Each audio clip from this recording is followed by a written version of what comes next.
is unable to capture some of that value. Well, this is an issue that Cuba will have to face as its renovation moves forward. The emerging non-state sector of the economy includes not only cooperatives, but also private businesses employing wage labor. Private businesses are decidedly non-socialist. A petty bourgeoisie is seen as compatible with socialism, compatible as long as it is regulated and taxed so it doesn't become a big bourgeoisie. Great inequalities of income and accumulation of wealth are to be avoided, a cautionary note made in the guidelines. But it is clear a petty bourgeoisie is not socialist. It does not nurture a socialist consciousness, but the narrow mentality of the petty shopkeeper. It does not nurture socialist social relations, but individualism. As Raul Castro pointed out in his report to the Seventh Party Congress, quote, petty bourgeois ideology is characterized by individualism, selfishness, the pursuit of profit, banality, and the intensifying of consumerism, close quote.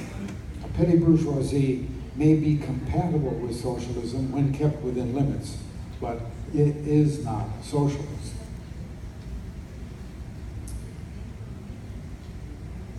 Socialism has to be rooted at the base of society, among ordinary people. Its values, its practices, and its social relations have to be built into daily life where people live and work. This is the virtue of cooperatives. Cooperatives thus can help make socialism irreversible by rooting it in the daily work life of people. Cooperatives contribute to socialist hegemony. If a social order is to be sustainable over the long run, it needs to be rooted in the moral order, in the character of the people, their values, their sensibilities, their taken for granted understandings. Their very subjectivity needs to be consonant with its institutions. The socialist transition is a process that needs a people with a socialist character if it is to continue. The social relations of cooperatives help build such a character among the people. To state the current juncture in Cuba's socialist construction in bold terms, there is a race for the soul of Cuba between the cooperative movement and expanding private businesses. A major thrust of President Obama's openings to Cuba is support for private businesses. Witness the entrepreneurial conference he held in Havana during his visit in March. His strategy to transform Cuban society more to the liking of U.S. capitalism is to nurture this nascent capitalist class within Cuban civil society. Clearly, this is a new challenge for the Cuban Revolution. How can the petty bourgeoisie be limited while still taking advantage of its dynamism? Well, here are some measures presently available. Promotion of an ideology of social responsibility for private businesses. A steeply graduated tax on private business profits. Steep import duties on imported supplies for private businesses. Requirement of a minimum salary for wage workers. Unionization of employees and vigorous enforcement of workers' rights. A limit on the number of wage employees allowed in private businesses. Today, some paladars have as many as 70 employees. And lastly, requirement that when a private business grows to a certain size, that it be converted to a cooperative so that all employees can share in the profit and decision making. Cuba could adapt a kind of Meitner plan, whereby a percentage of profits would go into a workers' fund representing equity in the business. In a matter of years, the workers could thus become owners and the business become a cooperative. A regulatory regime needs to be developed for the private sector. The state seems to be slow in developing this, and some complain it is a wide open free-for-all. Others see this as a virtue, pointing to small and medium-sized private businesses as well as foreign investment as the key to needed economic growth.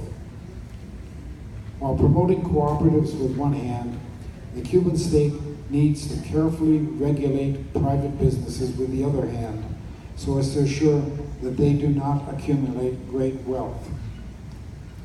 Why is this important? The political power of a class lies not just in its control of political institutions, it also lies in its weight in the economy.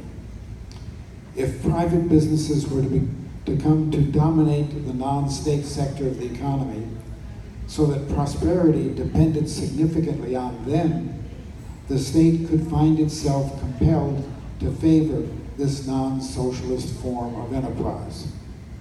Obama is determined to push Cuba down this slippery slope toward capitalism. The Cuban Revolution needs to use its smarts to prevent that by containing the private sector while promoting the cooperative sector. That is a major challenge as Cuba seeks a socialist construction of its future. Cooperativization is the key to the socialization of Cuba's economy and of its people. Thank you.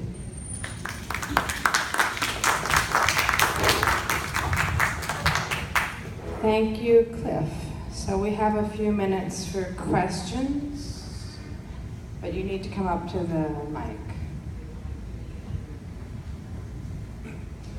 So I'll try to keep this brief.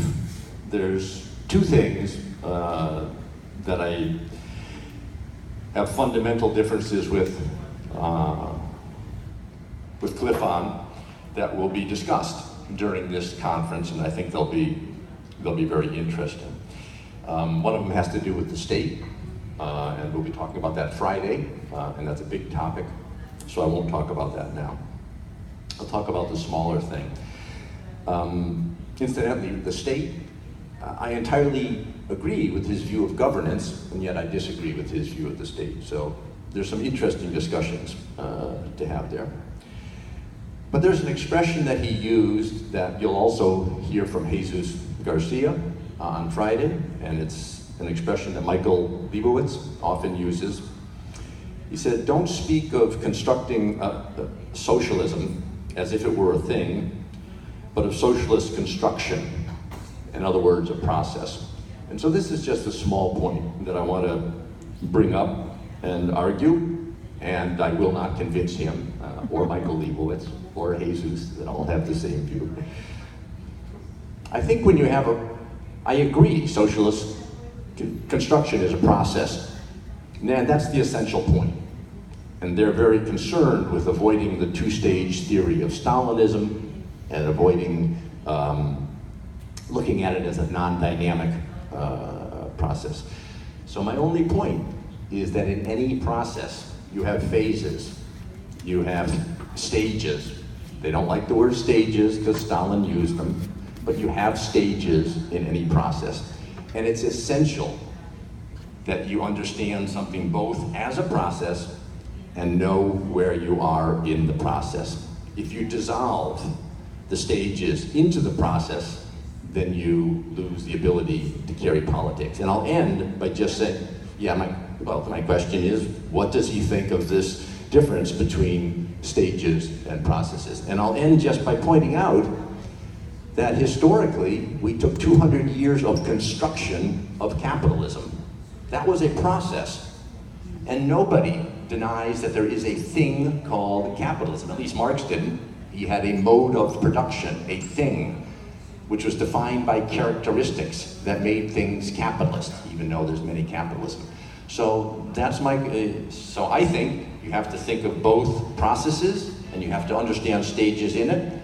I think Cliff and these other top-notch intellectuals, as well as Cliff, all have dissolved phases into the process, and I want to know what you think of that.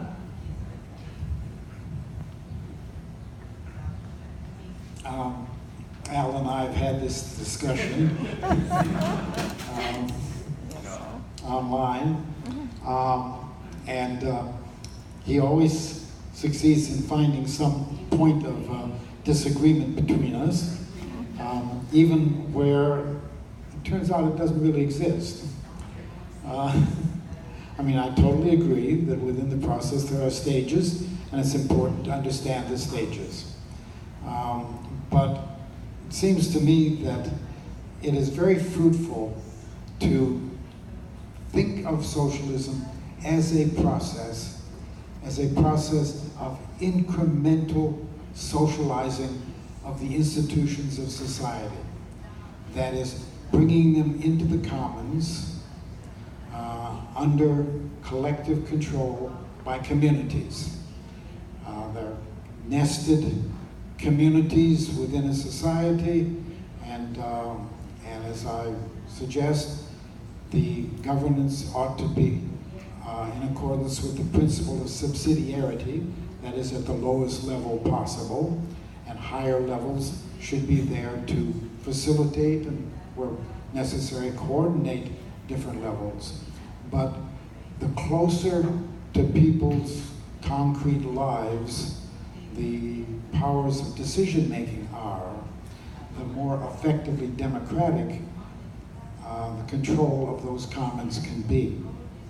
So I think of the process of socialization as a process of socializing that leads not to socialism as a separate thing, but rather to commonism. That is, the outcome of the process is the commonizing of all of those areas of society that are most effectively collectively governed for the common good. Thank you.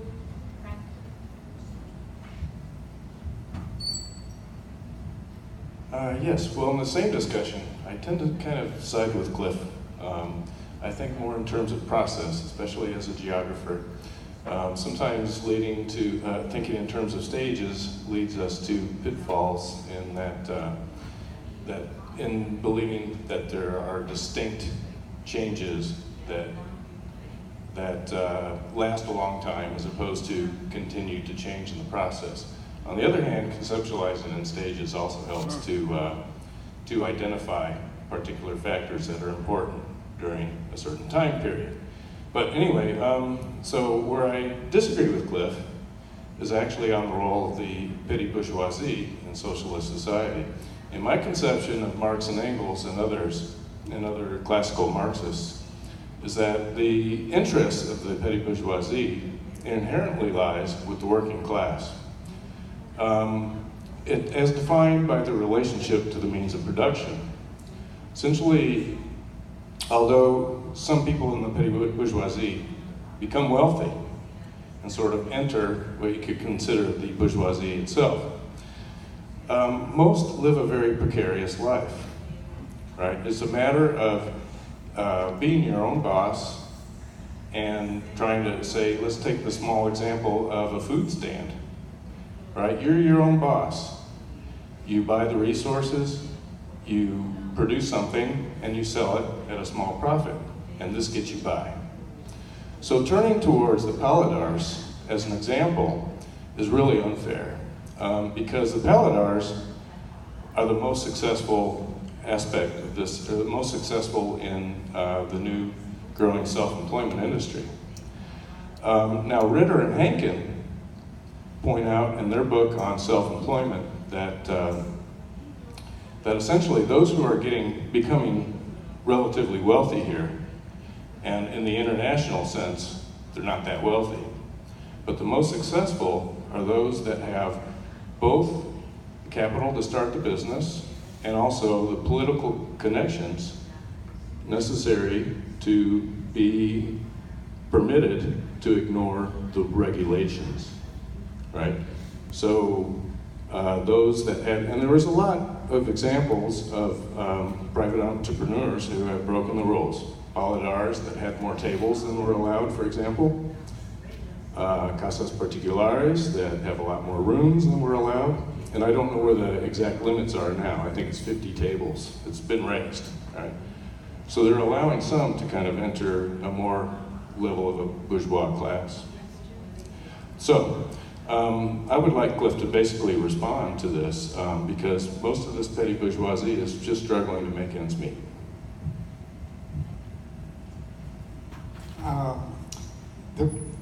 On the question, is the petty bourgeoisie an ally of the working class? Well, in the context of a capitalist society, they may ideologically be allied with capital. Witness, for example, in the United States, the U.S. Chamber of Commerce, most of whose members are small local businesses. But ideologically, they buy the whole corporate agenda nationally. But where they can be seen as a potential ally of the working class is in the fact that they are in competition with, and a very disadvantageous competition with, large capital.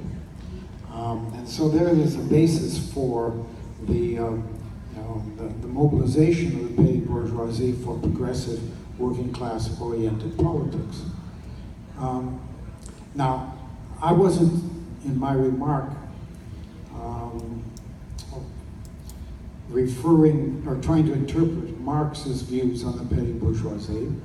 I was trying to articulate what seems to be the view present here in the Cuban Revolution, that is allowing the development of a petty bourgeoisie, but see it as not socialist and as a potential threat to the expansion of socialism. Certainly that has been, as I point out, the aim of President Obama's promotion of it.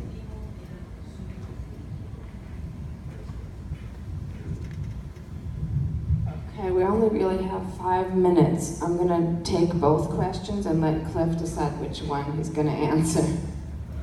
So, did we see, were there 3 hands or 2 hands? Jack, is your hand up? Oh, okay. So Jenny and Peg, both state your questions, and then Cliff can decide who to answer.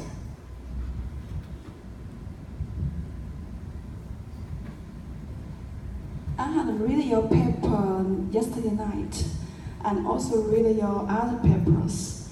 And just in your papers, you follow a logic.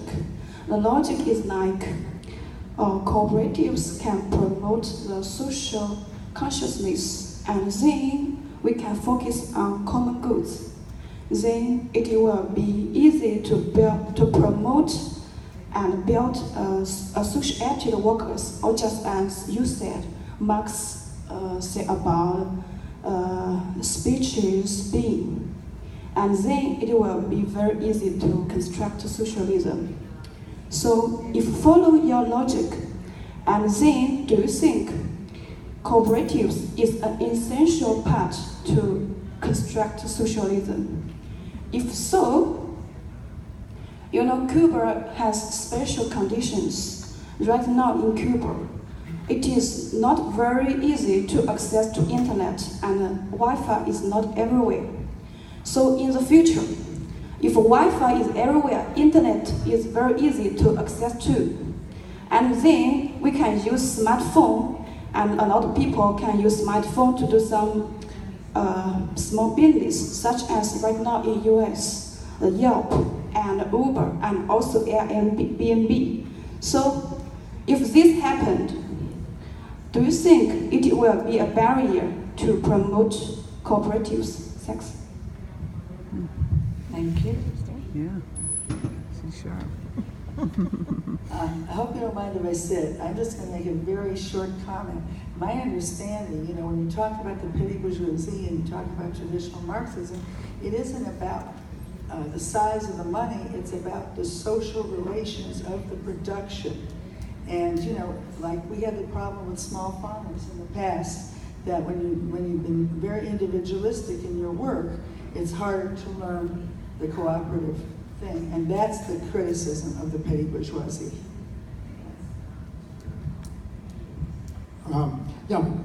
Basically my argument is that building socialism, that is the socialist construction of society, of a new society, needs to bring people into social relations that are cooperative in character, through which they learn values that transcend individual interest, and that are point toward a common good. Then, what is being socialized in that process is not just the institutions, but also the people in them. As Marx, the early Marx was quite clear about, and this is a point that Michael Leibowitz repeats endlessly, in our activity, not only do we produce a world, change the world, but we produce ourselves, we change ourselves. And that's why it's important that cooperatives be at the center of the socialist construction process if it is to become sustainable. That's really the basic principle that underlies my argument. I know we've gone over time.